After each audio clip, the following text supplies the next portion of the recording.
Ms. Ndhlela, good evening to you and thank you very much for your time. How is the party handling or addressing this matter that has been put forward by Ms. Padi? Well, I think let's start with the genesis of what led to where we're at. Mary Padi is a leader at the time who was appointed by the national officials and more so also by President Zuma. And she was entrusted with a role of setting up the structures within Mpumalanga and also being the party leader in the legislature. It's unfortunate that at the time, when the national officials wanted her to hand over the accounts of the legislature, that she totally refused to hand over the accounts. And the reason for the request to hand over the accounts is that as a party, we're putting in processes in place. We need to centralize all the accounts so as to ensure that we manage this organization professionally as part of professionalizing it. Now, there were certain reports that came through from Mpumalanga that not only on the issue of, the financial misconduct, if we should say, there were also other issues of, her attending meetings, wielding guns, backed by goons in these meetings, and intimidating people. This is also something that we should note, that at one point she was arrested, if people don't know. Mary Padi was arrested. And the reason for her arrest was that, she had made certain comments that were such that she wanted to get certain people assassinated. And the police got a hold of this information. There was recordings, and she was locked in. I remember at one point, Mary Padi called me because she was concerned that this was going to blow over into the media, and she wanted to know how she should handle it. I've got SMSs that can show that. So Mary Padi must not be painted as a person who is innocent here. Mary Padi, in actual fact, was given an opportunity to make representations to the national leadership, of which she totally, again, denied to do so. She was given an opportunity. She was given an opportunity in light of those transgressions and her being in defiance to then step down. She didn't want to step down. All right. And we took a decision as national officials and the president to then terminate and to recall her. That's when then she obviously went to court. Now, leading up to that, the deputy president, alongside other leaders of the party, was sent there to deal with this crisis, even prior to her being terminated. And the report came back with recommendations, and those recommendations pointed to all these other things I've just mentioned, and even other things which I don't want to touch or get into because, we're going through a process. And that report basically made a recommendation that she be terminated. And off the back of that, one thing that you should know is that as part of the analysis, the political analysis, the situational analysis in the province, the judge in this case with the team had to engage with two different factions, if you will, and hear both sides of the story. And, to consolidate and to stabilize the organization in the province, that recommendation was made, and that's it, and that's why we're here. You've painted a picture of the internal dynamics within the MK, but as things stand, there is a very serious allegation leveled against the deputy leader of the party, and this is a matter that the general public of South Africa are going to be concerned about and want to know whether the party is addressing it, given the state of gender-based violence in South Africa. And so it's a matter that cannot be downplayed. So I'm going to ask you again, is the party dealing and addressing this matter in relation to Dr. Hlophe allegedly having sexually harassed Ms. Padi? As you said it, this is a sensitive matter. And Mponto Wesizwe and the leadership, we take such matters very, very seriously. And in light of that, it's sensitive both in terms of what you said, the challenges that we're faced with as a society, with GBV perspective, but also sensitive politically, naturally, because as you said, this is the deputy president. So we need to look into that. We're taking this very seriously. Obviously, this is something that was brought forward off the back of what seemed to be a letter from her. I've never seen the actual letter or the confirmation that the president did receive this letter.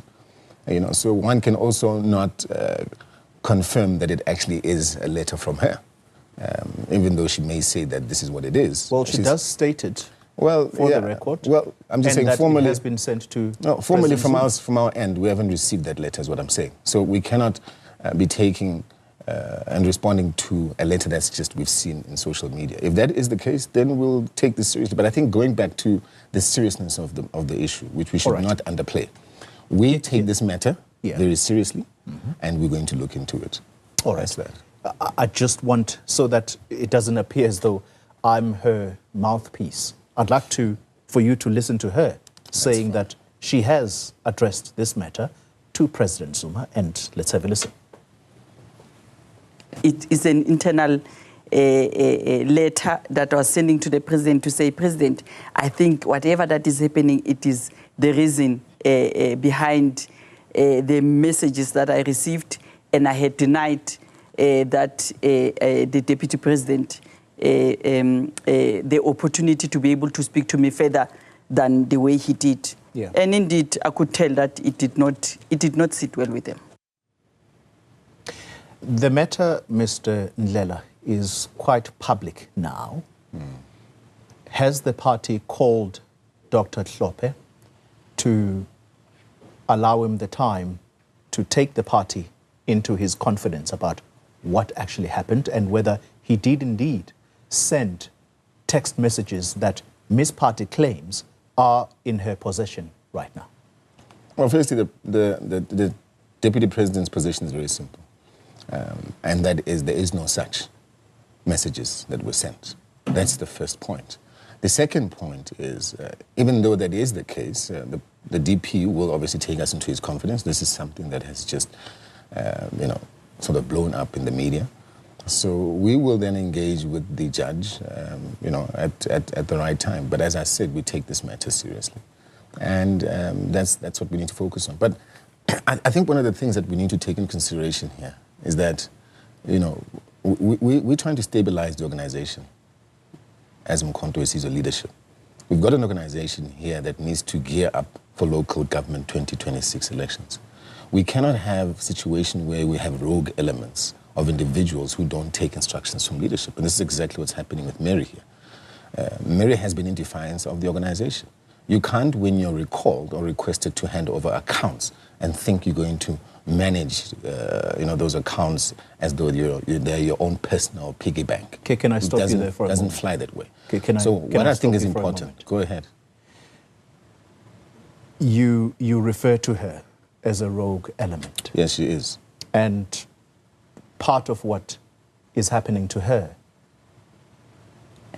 aren't you concerned? Because she seems to suggest that the trouble that she possibly faces in the party may now possibly be used as some kind of bargaining chip by the deputy leader of the party in order to get certain things out of her, and perhaps in that way she could possibly keep her position in Mpumalanga. Do you understand where this is going? Yeah, I understand you're trying to draw parallels that don't exist. And that's exactly what you're trying to do here, unfortunately. This is what it is. We did say we're taking this matter very seriously. And that is a separate issue. Now let's separate the two. This matter has been ongoing for some time. She should have raised this issue at the time when she was asked to make recommendations, representations, which she did not. So I heard her at one point saying that the issue of the timing or whatever the case may be. No, we're saying, can you see where I'm going? It can also look as though it's opportunistic, is what I'm saying. But it does not negate the fact that this matter is a serious matter that we're taking as seriously and that it should receive the attention that it should. Okay. It's also important for you to understand here that what if, and maybe you may not be aware of this, as I've said, you dealt with a person that's also been in prison here, in jail, for a couple of days, for certain things. That in of itself should ask you and throw big question marks on the person's character. And the fact that, by the way, they didn't want to hand over their accounts. We're fully aware what's happening in those accounts. Naturally, as is the case, if it does lead and off the back of a process, because remember, she's still a member of the party. She's there off the back of Mkhonto Wesizwe ticket. So if the leadership is calling you or recalling you, you need to adhere to the instructions. In this case, she's in defiance. So she's rogue. Talking about rogue elements in the party, because that's part of what has been painted of the MK party. It's politics. That it is a party of people who are, quote unquote, fugitives from justice, people who have been impeached. Yesterday, a different channel, ETV, had an interview with Janusz Walusz, the killer of Chris Hani. And he says the following words, and I quote, "I know Clive W. Lewis was visited by Jacob Zuma. I don't know what he wanted. It looked like he is going to help us somehow, but I didn't know why. And finally, nothing came out of it." You've spoken about a rogue element or rogue elements in the MK party. Here is a leader of your party who is said to have met with Clive W. Lewis. Has he taken the party into his confidence about why he would have met Chris Hani's killers in the first place? I think let's start with the fact that you can quite honestly ask me about such a murderer. I find it insulting that, you today can bring this murderer that killed a leader such as Chris Hani, and then you want to ask me about a racist killer on this show? Are you really going to give him that platform? It's an insult, quite honestly. It's an insult. No, it's and not. I'm not interested in having a discussion about killers and Why murderers. Because they're a total insult. If you look at that interview, it's an insult that this man is even able to talk. It's a fact. It's an insult that this man can sit there and say, you yourself as a black person, Goli, are not worthy of being in that chair. That's basically what he said. Do you not think that South Africans deserve to know what the president, a former president of this country who now leads the MK party, wanted from these individuals and what resulted of that discussion? I'm sure you'll understand when you're a president, there's some secrecy and certain oath that you need to take naturally. So the president doesn't have to explain himself if he doesn't need to. And it could be that there's sensitive issues that could maybe lead to other matters that are not required to come out, naturally so. So being a president is a very difficult position. It's a very difficult position because there are a lot of secrets that you have to keep and there are a lot of things that you cannot say, naturally so, as is the case with any president globally. So for us to go and ask the president about what his meeting was with, there's so many other meetings that the president has had with many other people.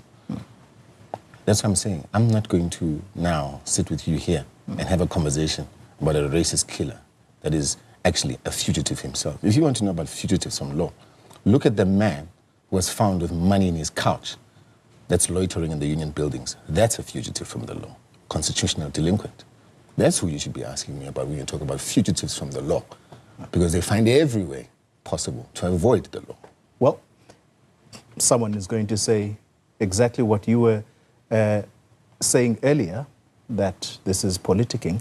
They're going to say you are politicking because President Zuma, at the time that he was leader, he not only meets then with Clive W. Lewis, and as you say, certain things have got to be kept away from the public to avoid whatever repercussions.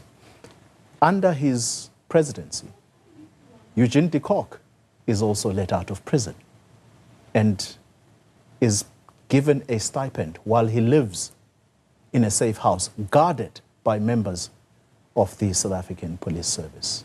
Louis Liebenberg utters Jacob Zuma's name willy-nilly, even in court, and salutes MK party. Do you understand the significance of this and how it paints your party that you seek, to use your words, to professionalize? Why must South Africans take the MK party seriously if you're not going to take them into your confidence?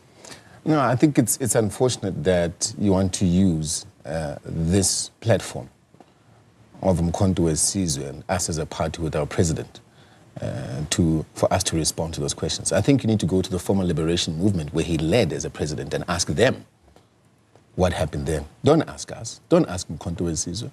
You can ask the former liberation movement with the leader who's a loiterer and a man found with money in the couch. That's who you should go and ask. Not Mkhonto Wesizwe. Mkhonto Wesizwe was never a party or part of any of those engagements or discussions. I don't think there's any more for me to say to you. All right. Ms. Ndhlela, we're going to have to leave the conversation there. And I guess South Africans will have to be left wondering why their taxpayers' money was being given to an apartheid murderer to be kept in a safe house. But we'll leave it there. You can ask the former liberation movement, okay, called the ANC, why that happened, not Mkhonto Wesizwe. We are the incoming government. Wait for us to govern.